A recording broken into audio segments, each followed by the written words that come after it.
வணக்கங்க. இன்றைக்கி ஒரு கருத்து எப்படின்னா, ஏழைங்கள் மனசு பெரிய பணக்கார மனசுங்க. பணக்காரவங்களுக்கு அந்த மனசு இருக்காது.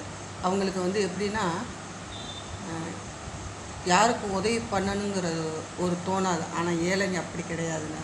பணக்காரவங்க நாங்கள் எப்படின்னா, 4 பேருக்கு ஏதாச்சும் ஒன்று தான தர்மம் பண்ணணும் அப்படின்னு தான் தோணும். ஏழைங்கள் மனசு 4 பேருக்கு தான தர்மம் செய்யணும்னு தோன்ற மனசு ஏழைகளுக்கு தாங்க. அதுதான் நாங்கள் பணக்காரன்னு சொல்கிறோம்.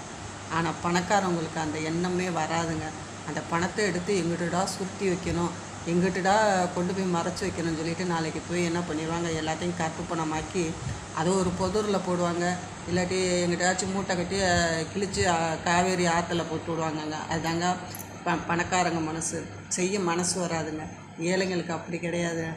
அதை 4 பேருக்கு தானம் செய்கிறதுக்கு தாங்க மனசு வரும். அதனால தாங்க ஏழை மனசு என்றைக்குமே பணக்கார மனசுங்க. என்னங்கம்மா இப்படி பண்ணுறீங்களம்மா